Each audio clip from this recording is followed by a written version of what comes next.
our 12 weeks of listings series. This is what we've decided. The fourth quarter is listing season if you choose for it to be. And so for the rest of the year, we're interviewing agents who are doing an amazing job taking listings so that you can learn from them. Let's jump in and start today. I'm excited. Ladies, I'm going to have you introduce yourselves. So Julie, tell us who you are, where you're from, and a little bit about your business. Okay. I'm Julie Jenkins. I'm from the Baton Rouge area. I'm out of the Ascension Market Center. I do have a team. We've pushed about 75 million last year, on track to do the same this year, despite floods and storms and everything else. So still doing a good business, same as everywhere, low on inventory, and buyers are crazy and interest rates are low. So it's a great market. It is. Well, and by the way, you say inventory is low, but you're taking a ton of listings. Yeah. How many listings has your team taken this year? We have, what I gave you was basically sold 168. We have 19 active, 25 pending, and I've got 12 in the pipe. So, a low listing market, and she's only sold 170 something listings. It's just wild. Julie, we're excited to learn from you today. Thanks so much. Thank you. Emily Peckham, you're here too. Introduce yourselves. Tell us who you are, where you're from. What's up, y'all? I am Emily Peckham. I'm from Nashville, Tennessee, and started about 3 years ago in the business. I'm a solo agent. And this year I will do, I've listed so far 48 listings this year.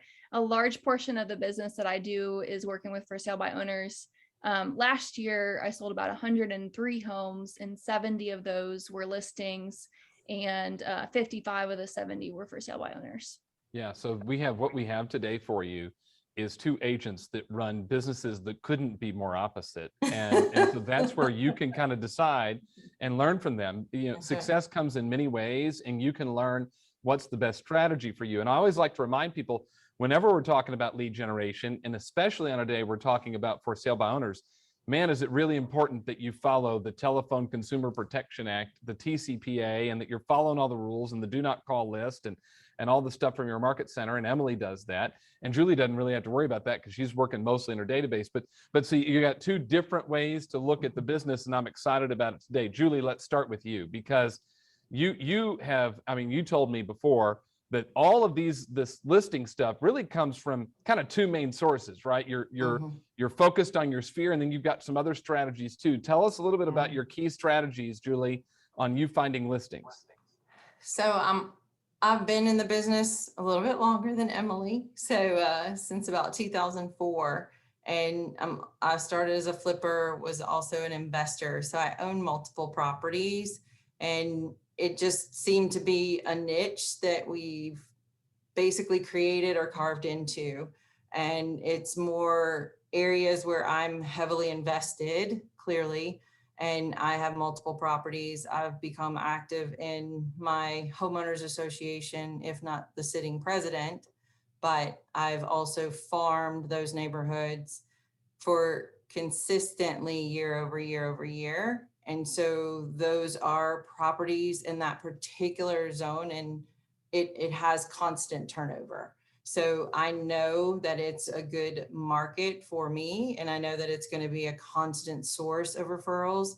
Then I help list, I help sell. I've done dual, and then 3 years later, they're selling again. I can name a house that I've sold 7 times. Not a lot of people can give that information. Yep. The timeline. So that's the difference, is kind of targeting what my investment's been. Yeah, and I believe you said you own 20 investment properties, and is that right, 20? Yes, sir. Yeah, and they're kind of clustered in certain neighborhoods, right? So they're in your farm. Yes, exactly, 100%. There's neighborhoods I own 5, 6, 4 here, 3 there, and so you start focusing your efforts on those particular neighborhoods. But I'm heavily invested in keeping the comps up, but I obviously have a vested interest in doing that for everyone else as well. Yeah, it seems like that's part of your value proposition, right? In an area that you own 3 or 4 investment properties, you can go into a seller, right? Do you leverage that when you go in and talk to a seller? 1000%. What's that conversation look like? Who's got a better vested interest than myself in making you get the highest sales price?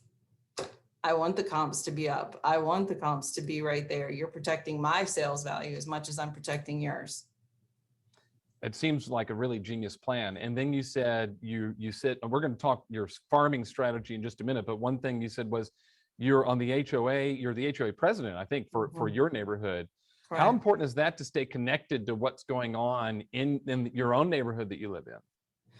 Well, I mean, again, it just is constant because it's easy to have access then to the entire database, right? Because these are HOAs that charge obviously recurring annual fees. So I have direct access to the people who are paying the fees or own the properties. So then that's another source of it, as well as being intimately involved in the decisions that are going to influence the value and the look and the way that a neighborhood is upheld.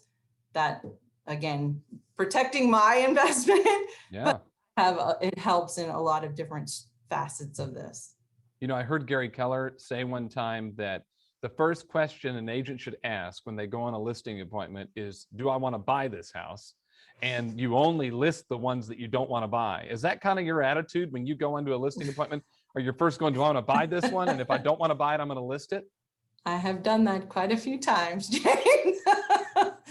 So yes, I get first right at that, but I will work with the particular owners, and it's a function of condition, timing, the whole 9 yards, just like you were evaluating any listing. And if they're realistic or they don't want to go through the hassle of showing or whatever the nuances may be, is that something where it can get a discount for me or someone else? But other than that, that's absolutely, because I'm extremely comfortable in the particular neighborhoods. Yeah, no doubt about it. This is the power of narrowing your focus. Yes. And yeah, and really, you know, kind of dominating a certain area. We're going to talk about how you communicate with your farm and some advice that you'd give around farms in just a minute. So Julie, thank you so much. All right, Emily, let's come to you, because your business is, well, you invest as well. I know you and your husband have been investing. Other than that, you and Julie have nothing in common when it comes to running your business, because you'll quite frankly list just about anything in Nashville, and you're all about the for sale by owner. And what, you had to do that really because you moved to Nashville. You didn't have a big sphere there, right? Yeah, I mean, I literally, I had graduated college, got married, moved to Nashville, and got my real estate license, all in about a 2-month period. So I did not know anybody. So I thought it was just such an incredible opportunity that there was just all these people that were asking for me to call them and show them the value in hiring a real estate agent. So that's kind of what led me into it. All right. So you decide you're going to call for sale by owners. There's already some people that are going, nope, I'm out, done, not doing that. Julie's probably not going to call for sale by owner unless it's in her farm. But I mean, this is how you had to build the business. So walk us through it, because it's been very successful for you. What is it? 48 listings this year alone through for sale by owners. And this is what, your third full year? Yep. Yeah. So basically what I do, I mean, these are people that are raising their hand and they're saying, I want to sell my house, but I don't want a real estate agent to do it. And typically it's for one of two reasons. Number one is they want to save money on the commission, right? And then number two is, unfortunately, there are a lot of real estate agents that I work with that, sure, saving money is important to them, but also they've had a really negative experience with a real estate agent in the past, and they don't want to have to go through that experience again. So it's about showing them that the experience is going to be a positive one and showing them how I can net them more money. And it goes back to the law of basic economics. The more demand that we can create for a product, ultimately, the higher that product is going to sell for. And so, but what it really comes down to is what I just said was a script. And that's a script that I learned through Keller Williams. It's about being consistent, calling them and knowing how to handle their objections, because they're only going to give you a handful of objections. And as long as you can handle those objections, you're going to be able to continue the conversation with them and ultimately show them the value in hiring you as their real estate agent. Yeah. So I love this. And so we'll talk about objections in a minute. First, I want to talk a little bit about your process on how you connect with them. Of course, you're following the TCPA, like we said in the beginning. So you're careful not to break the rules, because certainly you don't want to get in trouble. And if you do get in trouble, it could be significant, right? It's more than just a fine. You could get sued. In fact, there's some attorneys that are out there just looking for you to break the rules so they can sue you. So I know you're being careful about that. And with that said, I want you to walk us through a little bit about, what is your process? A for sale by owner Yep. comes on the market. What are some things that agents could use, again, following TCPA, that might bring them some opportunity? Yep. So the first thing is you got to get their information. And so typically they're listing their home on a variety of different places, Facebook Marketplace, Craigslist, and Zillow probably being the most common that they're going to list it at.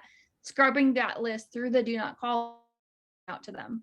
And it's important that you're reaching out to them immediately, especially in this, a lot of people ask me, well, now crazy and these homes are selling in a matter of days, like how are you still listing for sale by owners? And I'm just doing it faster than I was previously. And so what that looks like is the minute that they hit the market, I'm calling them. In fact, like a lot of times I'm literally the first agent that they ever hear from.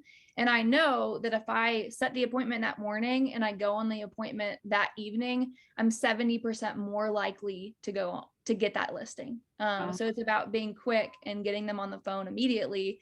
Because the reality is there's probably a lot of agents in your market that are reaching out to for sale by owners too. So you've got to be really intentional about getting a hold of them very quickly.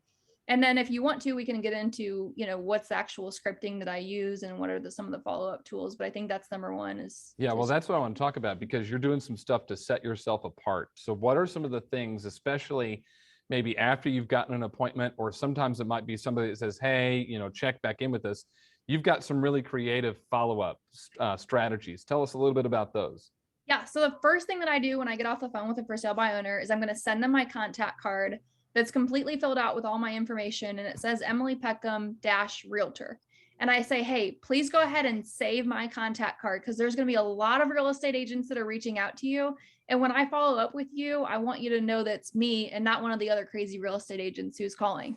I also send them a link to a YouTube video that I filmed, or that my husband filmed. And basically it's just a video that's more information on me, kind of how I got into real estate, why I love real estate. So I use that and a lot of other video in my follow-up. I'll also have some of my former for sale by owner clients film testimonials just on their iPhone, nothing special, 30 seconds to a minute of what their experience was working with me. And so I'll have an auto text that I have through a smart plan that's just sending them a testimonial video from a for sale by owner client every 3 or 4 days. And they get at least 5 to 6 of those by the time, because I've gotten so many clients that have left those reviews now. I see Julie taking notes. She's adding strategies to her business plan, which is exactly what top agents do. Hey, Emily, in fact, everybody click like the heart button if you would love to see some of Emily's videos. All right. Oh yeah, look at all the hearts. There's a ton of hearts. Emily, will you post right in the chat to this video? Yeah. Would you post some of the links maybe to some of your YouTube videos? Yep. All right, good. So we can see what you're doing for follow-up. Look, they like it. There's more hearts. Okay, Julie. All right, so let's come back to you, Julie, because I want to talk your strategy around farming, right? So we just heard Emily's strategy around the for sale by owner. She's going to reach out to them quickly. She's going to follow up. She's getting creative in her follow-up. I'm sure with your farm area, you get really creative too. So talk about, Julie, some of your strategies when it comes to staying in front of your farm. Mine is a little more unique. Obviously, I'm in Baton Rouge, so the home of LSU. And that is one of the zip codes that I dominate, which is 70820. And so I'm heavily invested there. But what we have done year over year is typical, like what she's saying, but like more creative and crafty is, this is my turf. This is certain things. And it does relate to LSU. I can't use LSU, or I get the whole infringement thing, but it's still something that it's appealing to more the parents that are buying or selling. And then you have to remember, I also have 20 properties that I lease to, 3 or 4 students a piece, and they belong to fraternities and sororities and different things. So I have a few different back channels that we can facilitate and use to get more leads from them for people who are coming in. So my renters know people who are potentially buying. My renters turn into buyers. The whole constant just churn, and it's just focused on that specific area. But the point there is majority of students live in the homes. They're not the owners of the houses. the parents are. That can be in Texas, that can be in Italy, it can be in California, whatever. So it's really about knowing and accessing the right people for the decision. And so that's why the database that you mentioned and why being part of the HOA is so critical to me for those particular zones, because a lot of these are non-owner occupants and I have to get to the owner. So it's very interesting when I get a phone call and I'm like, they're like, oh, I have your postcards just sitting in a file. I have your postcards. I've been getting your postcards for years. And I just start giggling because I'm like, just so funny. And they show me a postcard I did from like 4 years ago. And I'm like, you keep this? And they're like, "Good." And I'm like, well, I got the call. So what am I complaining about? So it works. Is that the It advice works. that if you're going to go all in on a farm, that Mhm. first of all, like rule number one is patience, Yeah.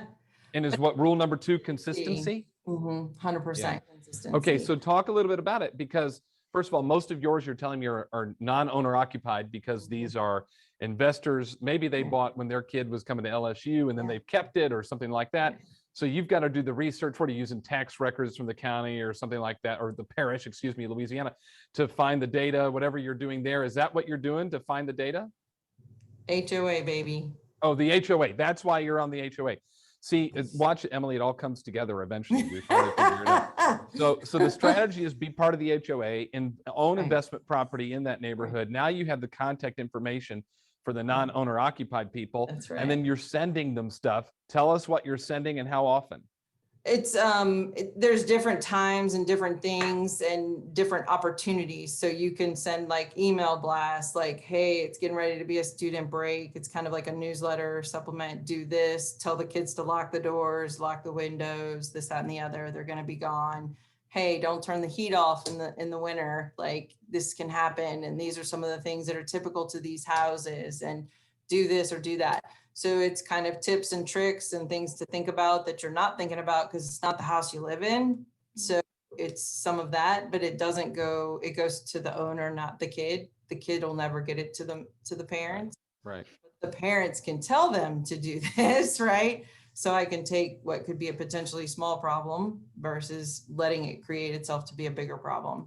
And so Okay, I got to ask you a question then. So knowing your audience is key when Mhm. communicating with the farm, right? Because there's people watching this that are going, well, okay, I don't live in a college town. I don't have a bunch of investors. So you've got to know who you're talking to so you add value to that group, right? That's it. No matter if it was a single family neighborhood and it's, about to be Halloween or whatever, this is what's going to happen. And these are the routes and this is the Halloween time. I mean, there's any number of ways that you can appeal to a particular niche or a particular market.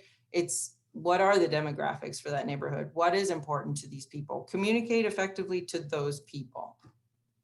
That's great. Emily, you said something that's kind of similar to this about knowing who your group is. You said sometimes you'll talk to a for sale by owner that their goal is to save money. They think they're going to save money by not paying an agent. Another group of for sale by owners, maybe they had a bad experience with an agent. Like, it's important to kind of know why they are for sale by owner. What are some key questions people can ask to really understand someone's motivation for selling by owner? Yeah, great question. It's all about asking questions and uncovering motivation. So I'm always asking them, hey, you've got a beautiful home. Where are y'all moving to? So that's the number one most important Is that thing. how you start, by the way? Is this, you're reaching out to them, you're checking in on, and one of your first questions is, you have a beautiful home. Where are you all moving? That is one of my first questions. What I actually say is, this is Emily Peckham. I'm another real estate agent who's calling you. I'm sure that you've probably heard from a bunch. Am I lucky number 10? And what do I win? And that cute. usually gets them to laugh a little bit. So that's That kind of totally breaks the ice, doesn't it? Yeah. Oh yeah. Yeah. They usually laugh. That opens up the conversation. And then I'm saying, hey, you've got a beautiful home. Where y'all moving to? Oh gosh. Okay. Colorado. What's wonderful. What's taking you to Colorado? So I'm learning, okay, is it a new job that they're transferring for? Do they have grandkids in Colorado that they want to be closer to? What's their motivation? And then I'm, even following up again and saying, a lot of for sale by owners that I speak with, but not all, their primary motivation is, for selling for sale by owner is to save money on the commission. Is that why you're selling it for sale by owner? And I'm asking them that question. And a lot of them do say yes, but that's also where I'm able to uncover other things like, had a poor experience, or sometimes they say they want more control over the process, or, whatever the reason may be. Okay, so asking questions is key here for you in order to find out kind of where your opportunity is. Yeah. So that would be I guess, would your advice be to someone who's really looking to do this is that they need to spend some time practicing asking questions and overcoming objections? Oh my gosh, 100%. Yes, that's the number one thing that you can do to have success with this. When I first got my real estate license, I took Bold 2 months after I got my license, and I had a script partner, Whitney Newton, and her and I practiced scripts every single morning, 6:30 in the morning. I have no idea why we practiced at that time, but we did, and we were consistent every single day, and we continued that on after Bold was over. But even practicing just those 30 minutes was not enough for me to really feel like I was truly mastering those scripts. And so I would go back and I would walk on the treadmill during my lunch break. And I would even practice more, usually another hour, hour and a half every single day, just continually memorizing and internalizing those scripts. So you're not going to get beat is what I'm hearing, because you know exactly what the kind of the conversation needs to look like. You know the questions to ask. So, in other words, your skill is going to be higher than just about anybody else that shows up. Oh yeah. Yeah. Night and day. I mean, you can tell when someone is just reading from a piece of paper, and it sounds like when I'm talking to them, we're having a conversation. Okay. So Julie said it's patience and consistency. It sounds like that's the same for you, patience and consistency, right? Yeah. Absolutely. And I'm the same as what she's saying, in particular in my market. I bring value in the fact that majority of this is a second home. This is potentially a wealthy parent who's just buying a place for junior so that they could save, but then they've offset the investment by having somebody else rent the rooms, right? Mm-hmm. Yep. So this is not their primary home. This is not something they don't want to be a landlord. They've got, other things. So it's about, okay, now Princess has lived there for 2 years and she hasn't cleaned. Let me be clear. Okay. And so no telling what this property is going to look like, smell like, anything.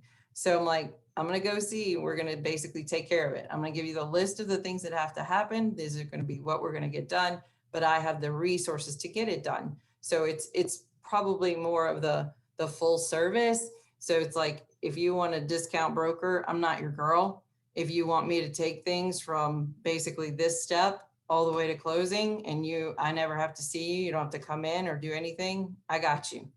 But that's been the way we roll, because typically they're busy and don't need or have time to deal with this. And they're saying yes to you all day, Julie. I mean, they're going, we're all in. Emily, they're saying yes to you all day. The proof is in the numbers. And so what's so fascinating about this is that we look at both of these strategies and we think, man, these are going to be hard. This is going to be tough. There's going to be a lot of objections. But what I'm hearing is, if you have consistency and you know your value, you will win more often than not. Julie, what advice would you give to someone who's saying, okay, I want to start a farm area. I want to look at this as a strategy. What kind of pro tips would you give them? You need to evaluate the actual turnover in a given neighborhood. And I would look at historical data for at least 3 years. If there's not enough turnover, then it's not an appropriate farm. So you either have to expand and add additional neighborhoods so you can get the numbers. What kind of turnover are you looking for? I mean, I know that in any one of these particular neighborhoods, we're going to have anywhere from 8 to 10, and understand that this is literally one neighborhood is 120, one neighborhood is 88, one neighborhood is 250. So you're really looking at maybe 10% is going to turn in a given year. So that in itself, when you start adding up 5 neighborhoods, you're talking about some good little pockets. Yeah, a couple of 100 homes every year that are going to sell, and you got to get, or more than that, and you can get your chunk of that, and you're going to get more than more than your fair share, if you will, right? You'll go get your unfair share of those. That's what I want. Yeah, because you're following up over time. So turnover matters. And then your messaging matters. I heard that from you earlier, that understanding who your market is and how to communicate with them and just being in front of them. And then the But service I that you like provide Emily, matters. like Emily said what her script, and wasn't just the same. I'm the 10th agent to call you. I already know this. And then, what do I win? So I do a lot of things with humor, much like she does. Just like I said, I don't refer to their daughter by name. I refer to her as princess. I don't refer to, I mean, it's like simple things like that they're going to giggle because that's what they do and that's Mhm. how they treat them, right? Yep. So it's like, your personality needs to come through in whatever you do. And so my postcards and different things like that, like you still have to be able to understand that I'm a person, but I'm a person with a sense of humor. Yep. And we get through this together. So I Just think be authentically you, right, Emily Julie? stand Just be apart. authentically you. Yeah, authentic. That's it. Yep. Emily, what is your pro tip for someone who's looking and going, okay, I hear you. There's a ton of for sale by owners out there right now. What's your pro tip for somebody? Well, I think a lot of times we get caught up in oh my gosh, I don't have the scripts memorized and I need to do all this stuff and create this awesome smart plan before I can start calling for sale by owners. And the reality is when I started, I was a week into real estate and I just decided like, I'm going to be good at for sale by owners. And I just picked up the phone and started calling them. I didn't have any scripts memorized. I had no follow-up plan in place, but I just picked up the phone and did it because you have to develop a tough skin with these guys. You're going to get told no a lot. I still get told no a lot. And so at some point though, you just have to get into action, pick up the phone and start calling them. The first for sale by owner that I ever listed, again, I had no script memorized. His name was Duncan. And I just called him every single day. And it was kind of like this running joke that we had, like, Duncan, are you ready to list your house with me? Not yet. Call me tomorrow, Emily. I know you will.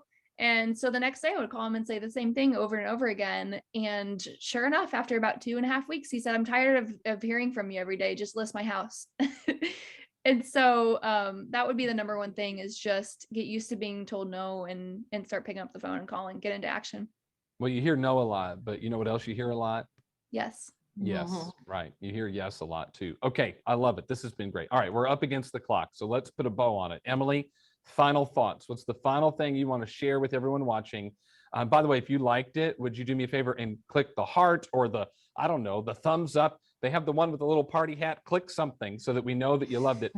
Emily, what's your your final thought you want to share with everybody? Yeah, I would say that for me personally, I love calling for sale by owners. I think that there is massive value and opportunity that's out there waiting for you.